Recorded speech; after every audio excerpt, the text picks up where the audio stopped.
and shout with the millions on high. I can't wait. And I'm convinced that the closest that we are to heaven while on earth is when we're with the Lord's people on the Lord's day. And one of the benefits of sitting up toward the front is every now and then you kind of allow yourself a moment to stop and let the sentiments and the voices wash over you. And that's special. I appreciate your singing. I appreciate the encouragement that our brother gave us in contemplating the sacrifice of the Lord. I appreciate the songs, the prayers, and even the spiritual tone of this room before and the anticipation of worship. And as one of your shepherds spoke to you, what a wonderful morning, what a wonderful day. And I hope that some of the thoughts and the lessons and the actions that we contemplate now from God's Word can be as helpful, as encouraging as all that we've done so far. I'd like for you to go back with me to a village called Sychar. And we see around noon in this village, a woman leaves her dwelling, and she's got a water pot that is fitted out for lowering into a well. And she heads outside the village, and she makes her way to that community well. And as she's going out there, it's noon, in the heat of the day. And as she gets close to the well, she notices that there's this Jewish man. He looks kind of tired, and he can't be much more than 30, sitting there against the well. Now, to an observer, if she noticed him, she did not acknowledge it. And as she went about her business, all of a sudden, this young Jewish man opens his mouth and he says, "Give me a drink."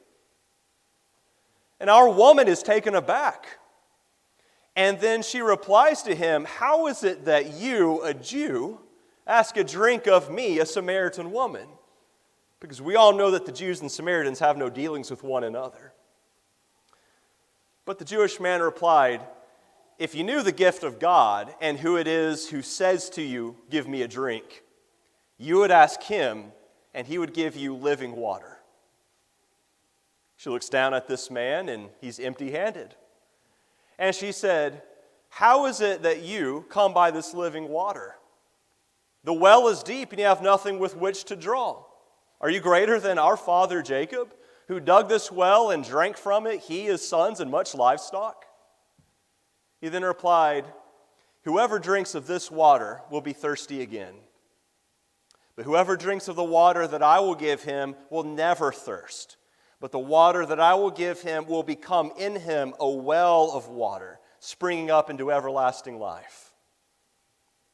Perhaps wistfully, our woman asked, "Well, sir, give me this water so that I won't be thirsty and so that I don't have to come out to this well to draw water."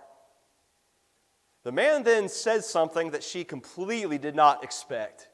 He said, "Go, call your husband and both come back here." "Well, I don't have a husband." And the man replied, "You're telling me the truth that you don't have a husband, because you've had 5 husbands, and the man that you're living with now is not your husband, so you are telling the truth."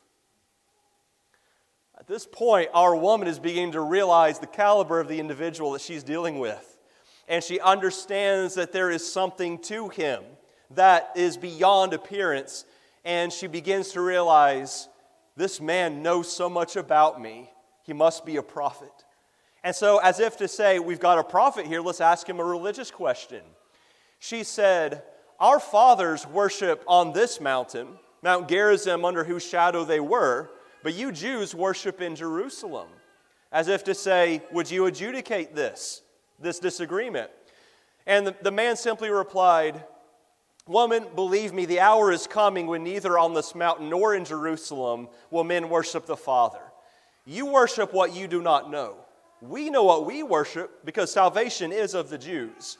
But the hour is coming, and indeed now is, when the true worshipers will worship the Father in spirit and in truth, for the Father is seeking such to worship him. God is spirit, and those who worship him must worship in spirit and truth." Our woman is amazed at these wonderful things that are coming from the mouth of this young Jewish man. And as she has contemplated what he has said to her about her life and about his teaching upon what is coming and affirming that the time was now, she began to connect. And she said, I know that Messiah is coming, and when he comes, he will tell us and explain us everything. I who speak to you am he. At that moment, a group of men come out of the city bringing some supplies, and the woman, without saying a thing, leaves her water pot, and she goes running back into the village, and she begins telling people, come, see a man who's told me everything that I've ever done. Could this be the Christ? In the meantime, we go back to Jesus. Yes, of course, Jesus and his apostles. And they saw the woman speaking with him, but no one dared ask, what are you doing or what do you need with her? And so they simply said to him, now that she has left, Master, we have some food, eat. I've had food to eat that you don't know about. Hey, have you given him some food? Has someone else brought him food out here? He said, my food is to do the will of him who sent me and to accomplish his work. And he had just engaged in that. He said, don't you say, oh, there are 4 months and then comes the harvest? Look, raise your heads, look out at the fields. They are already white for harvest. Possibly even as the crowds were beginning to come out of the village toward him. Look, the fields are white for harvest. And as they came and they listened to Jesus teach, they invited him to stay with them, a Jew staying with Samaritans for a couple of days. And they then began to say among themselves, look, we believe now not because of what our woman has said, but because we have heard from his own mouth, and we have come to believe that this is the Christ. What I'd like for us to do now for just a few short minutes further is to reflect further upon the story from John chapter 4. And if you would open there with me now, I'd like for us to get just 2 simple lessons from John chapter 4 as Jesus converts.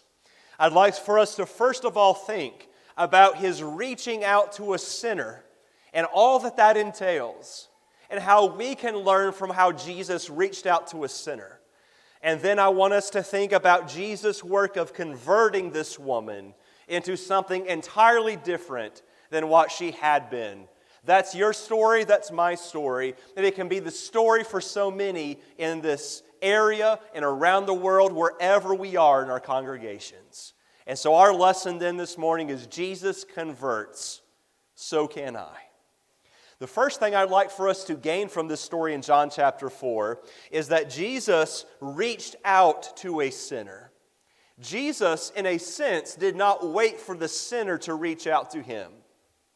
Now, I find it interesting that Jesus allowed the disciples to go off into the village to buy food. They had their business, and he knew that at the well that he had some business to attend to. And now at the end of the lesson, I will make some at least speculation that I think is well-grounded on why Jesus maybe thought that there was more effectiveness at the well than going inside the village. But save that for a moment. He stopped there by the well. And he expected that there would be someone coming along, and certainly there was. Jesus, as we are told here in John chapter 4 and verse 6, Jesus was wearied from his journey, and it was about the 6th hour. So if we're thinking about the noon and the afternoon time, Jesus was weary. There are a lot of excuses and reasons why Jesus would not have said anything or reached out to this woman. He is a Jew. She is a Samaritan. He is a man. She is a woman. He is tired. He has been journeying. And you have to understand that in Jesus' life, he continually dealt with the multitudes and the crowds, their questions, and sometimes the immaturity of those around him. And if you could spare a man just one moment in the middle of the day before he gets some food, but no, Jesus reached out. The point that I'm trying to make is that as we are contemplating reaching out to those around us, we cannot wait for a convenient time because that time will never come. You have to make the opportunity, and the Lord will help us see these opportunities. But as He reaches out to this woman, I want us to fully get the import of the strange order He gave her or request down to verse 15 and 16. Here's the part where He said, go call your husband. I want us to think about this for a moment in His reaching out to this woman. So, of course, she said, give me this water that I may not thirst and come here to draw, in verse 15. Notice Jesus did not directly respond to that. Now, what He said was a response to it, and I want us to see that then. He simply said, go call your husband and come here. Have you ever stopped to think, why did He give that request? Why did He ask her to go call her husband? Now, on the one hand, this is an opportunity for Him to demonstrate to her, I know things about you that no stranger possibly could know about you. It was clear he was a traveler, a Jew that did not know the gossip and the community secrets in town or the community knowledge about who she was. And so this is an opportunity for him to demonstrate, I have knowledge that no human could possibly have on his own. Thus, that might open the door for some spiritual conversation. Okay? Now, I think that certainly is part of it, no doubt. But I want you to think about something. What if she had gone and called that man and had come back out? You see what Jesus now has done? We've got two sinners now to address. But I think there's also something else going on here. It provided an opportunity for her to grasp that He knows me and everything about me. Now, I want you to think about what all that entails. As the woman then says in verse 17, I have no husband. He said, you've well said, I have no husband, for you've had 5 husbands. And the one whom you now have is not your husband. In that you spoke truly. You see what this woman realizes about Jesus? Here is this man, and he, in effect, has just told her, I know who you are, I know what you are, and I know about your past, and you are important and valuable anyway. There is intrinsic value in you because you're a human being. You are a soul. This is the message. I know you, and I've reached out to you anyway. What a precious message for us to learn about the valuable nature of those around us. Everyone has a soul that's worth more than the world itself, and that is of great value to Christ. And I want us to understand here, in the way that Jesus dealt with her, there was never a moment in which He compromised truth or made her think that her way of life was something that was acceptable. Nothing He ever said or did intimated that that was fine. And yet He showed by His response and His reaching out that she was of importance to Him. And I want us to think for a moment about this approach of Jesus, and the gentleness but the clarity with which He dealt with her is actually something that was prophesied in the Old Testament. Let's hold our place here and let's turn back to Isaiah chapter 42. There's a beautiful word picture of God's servant who would come in Isaiah chapter 42.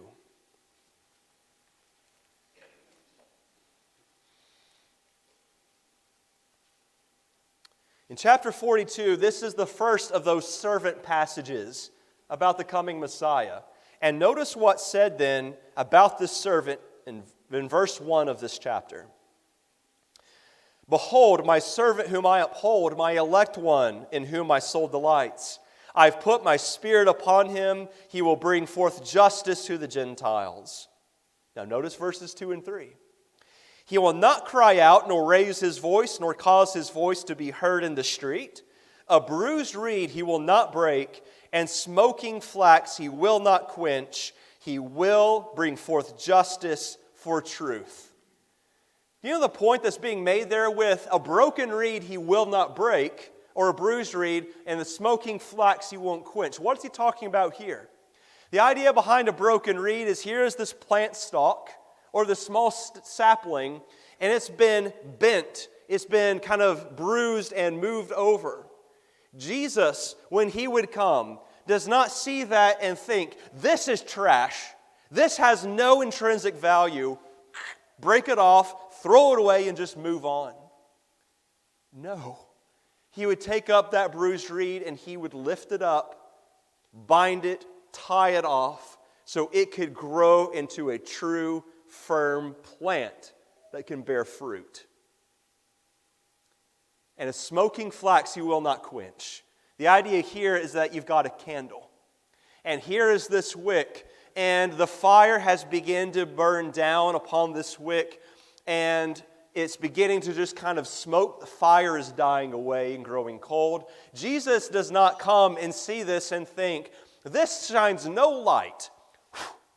Completely snuff it out. No, when he comes, he will cup his hand around the flame and gently waft the flame back into being a vibrant light. What a beautiful word picture of our Lord's work among us. He saw in this woman at the well a bruised reed and a smoking flax. And the point being made in Isaiah with this servant song, and the point that we see from John 4, is that Jesus, when he saw his creation, he did not see us for what we were so much as what people could become. And he did not deal with them upon the basis of what they were, but he dealt with them as human beings who can change and who can make something of their existence before him. And dear Christian, we absolutely must embrace fully all the consequences of these principles in our dealings with those in the community.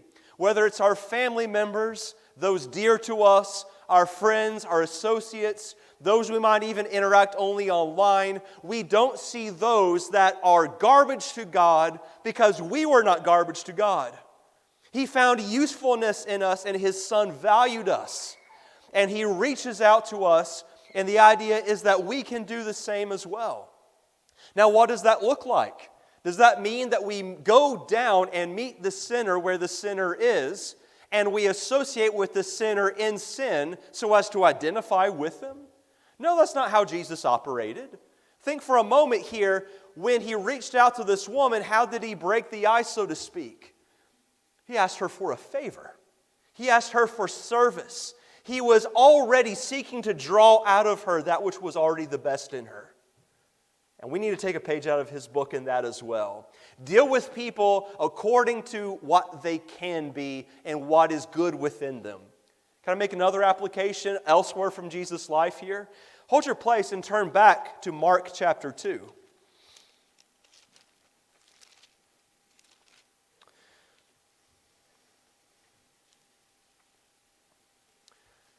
In Mark chapter 2, we are being introduced to Jesus calling some of His apostles. And we're introduced to one in chapter 2 of Mark in verse 13. Then He went out again by the sea, and all the multitude came to Him, and He taught them. And as He passed by, He saw Levi the son of Alphaeus sitting at the tax office, and He said to him, "Follow me." So he arose and followed Him. Now it happened, as He was dining in Levi's house, that many tax collectors and sinners also sat together with Jesus and His disciples, for there were many, and they followed Him.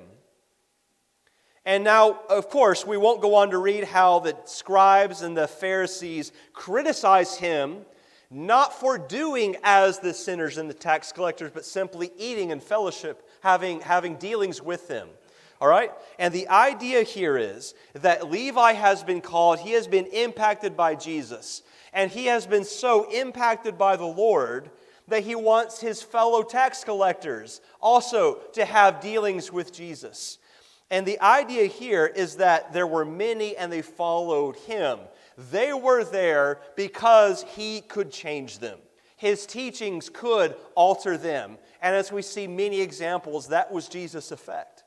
And I would say to you that when you have opportunity to eat with and to discuss things with those who are not Christians, dear Christian, do not isolate yourself and only fill your circle with those who are believers. Now, we're not saying here that the best of your companions and your closest ties need to be those who do not share your closest values and commitment to the Lord. I'm not saying that. But Jesus here took advantage of this opportunity. And we won't turn there, but you might make note of in 1 Corinthians chapter 10, there the idea is if someone who does not believe asks you to dinner and you go, he says don't ask questions about the food. But the point I'm trying to make is Paul anticipates that Christians will so conduct themselves that those who don't believe might invite them to dinner, and he expects that you might go. And we then can apply that to we can be an influence for good if we will not isolate ourselves from the world, but be the salt and light that God would have us be. Jesus reached out to a sinner. Now, you might say to yourself, I know that there are some people out there that, yes, there are some who are religious, some are kind of looking, but I know people that just absolutely are not looking. And really based upon the way that they live their lives and the things that they say, the principles they hold to, absolutely not. And it's not so much looking at this person with the idea of, it's not, the gospel's not for them. No, it's more like, I don't think they're going to see any use in it. So why would I spend my time on that individual? We could think for a moment about the most depraved, gutter-living individual that we can think of, and whatever that might look like in your mind and in your experiences. But I want you to stop and think about something for a moment. The woman that Jesus was dealing with here was not the moral star of her village, certainly by any means. And I want you to think about something he saw in her and knew that even within that, there would be interest. Can I say a word about that depraved individual that we think that would have no interest whatsoever? You might drive by their house, and you know that they live there. And you drive by, and maybe the thought occurs to you, why would I even send a tract? Why would I even send a link? They have no interest. Well, how do you know right now at that moment they're not inside, crying their eyes out, wishing they were a better person? And not knowing the way. Not knowing that there are options and that there are other paths that they could follow. They do what they know. And how do you know that they are not primed? Because they have reached the bottom. You read Luke chapter 15 and about the lost son. The place where this son came to his senses and realized that he needed acceptance back into the household was when he was feeding the hogs. And I would say to you, probably the best place that we could find those who are potential converts to the Lord and potential prospects is in the hog pen. Those who have realized that they are in desperate need of God. Reach out to the sinner. Because someone reached out to you, however that looked. I want to make our second then and final application from this story in John chapter 4. Go back to John chapter 4 if you've got your opening there. And notice then in verse 28, here is one of those moments where it seems like a throwaway detail in the narrative. However, in verse 28, the woman then left her water pot, went her way into the city and said to the men, "Come see." I think that water pot is a wonderful metaphor. For here is this woman, and she came out with all of her cares and concerns and the mundane affairs that her life was made of. And by the end of her encounter with Jesus, she left the water pot and she now had a new mission and purpose in life. And the idea here is that if you are a Christian, at some point or another, you had a water pot that you left. Now make sure that that stays left behind. Don't go back for your water pot. But the idea is that there are others who have their own water pots. They've got their own concerns, their own kind of vision of their life. And what Jesus did is true conversion. And I think that there is a purpose behind the word convert and conversion, describing what Jesus is all about. We understand the idea of conversion is taking something and making it entirely new and renovated, or maybe something entirely different. Like you might convert an old railroad tie into a flower bed or into some other kind of barrier. You might convert maybe an old barrel into something else that might have use and purpose. And so Jesus takes that which is broken in sin, He converts it into something that is new and useful and fit for the Master's use. And that is exactly what He did with this woman. She came in a sinner living with a man, and she left the water pot, but look what she goes on to do. Notice in verse 29, "Come see a man who told me all things that I ever did." Could this be the Christ? And then you go on down to verse 39. I want you to notice this and the language very carefully. In verse 39, "Many of the Samaritans of that city believed in Him because of the word of the woman who testified. He told me all that I ever did." Why in the world would you believe this woman about the Messiah?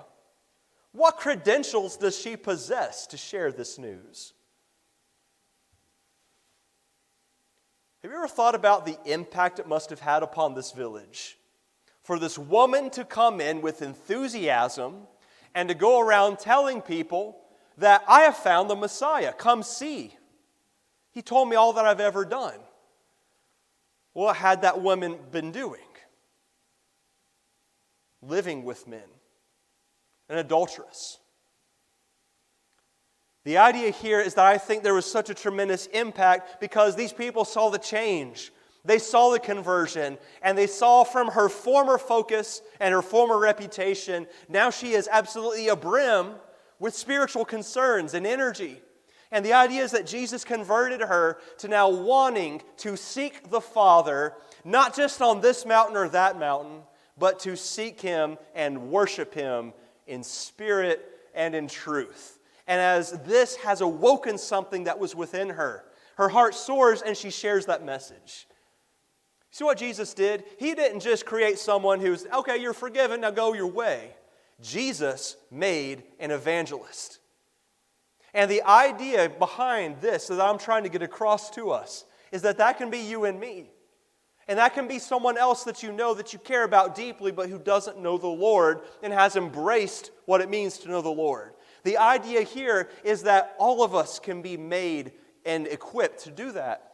And the credentials might be simply, you know how I used to be. I have found something that's more valuable than anything else. And I want to talk to you about eternity. And I want to tell you about my relationship with Jesus Christ, who has saved me, He has redeemed me, and He has now given me a purpose that's all about Him now. And that shines most brightly with the contrast between what has been. I want to tell you also something about this conversion into another evangelist. What did she do? It wasn't just her life. She simply said in verse 29, "Come, see." You don't have to have this kind of encyclopedic knowledge of all the theological debates from the patristic times up until now. You don't have to have this working knowledge of, I know every single reference to go to if someone makes this argument about this or that. Now, certainly, it's good for us to prepare ourselves, and some take it upon themselves to prepare in a special way for dealing with those things. But all of us can say, "Come and see." Can I share a link with you? Would you like to read your Bible with me during lunch? Would you like to come and visit our congregation? We'd love to have you. Why don't you just come check us out? You might have some ideas about what we're like. Maybe that's true. Maybe it's not. Why don't you just come check us out? Come and see. Now, does that require any talent? Does that require any education or intellect or anything like that? You know, one thing it requires faith and want to. And I can decide to have those things. Jesus converts. He reaches out to a sinner, and He changed this woman into an evangelist. And He can do the same thing for us as well and for those around. Make it the mission of this congregation. And I would call upon you that for years to come, you are so focused upon finding the woman at the well. Finding those that will leave the water pot and that in turn will come and bring their associates to encounter the Lord through His Word and hopefully through our godly lives. Let's close by turning over to Matthew chapter 11. I can't help but think of the Lord and his dealings with this woman by thinking of his invitation in Matthew chapter 11. And I would like to, as we read through this passage, for you not only to filter this through thinking about that woman, but filter it through thinking about your life as well. Matthew 11, beginning in verse 28. Come to me, all you who labor and are heavy laden, and I will give you rest. Take my yoke upon you and learn from me, for I am gentle and lowly in heart, and you will find rest for your souls. For my yoke is easy, and my burden is light. And I have found it so. Thank you for listening this morning. If you would go ahead and prepare in just a moment, we'll be singing this song, and we'll be singing this song to encourage and to invite. Accept the Lord's invitation. The Lord is not the kind of master, if you're not a Christian, dear friend, the Lord is not the kind of master that you're serving right now. You're serving a master who is harsh and absolutely unforgiving. Come to a master who has nothing but your interest at heart, and who loved you enough to leave holy, holy, holy for crucify, crucify for you. And if there was no one else in the world that he did that for, it was so that you would leave the mundane, routine things of a wasted life and have that converted in him. And if this morning, if that touches you and you are ready to make that decision to be a disciple and to accept all the consequences of discipleship, we're ready this morning. Everything is prepared. Heaven has prepared all that is needed, and we are ready to help you. If you've been thinking about that decision, why don't you do that today? Do that this morning, and you can turn around and you can begin to be a converted disciple of the Lord and to follow him. And we encourage you that if there's anything we can do, catch my attention, catch one of the elders' attention during this song, after the song, and anyone in this room would do what they could to help you. If there's any way we could encourage you and inspire you to greater service in the Lord, we hope you'd let us know while we stand and sing together.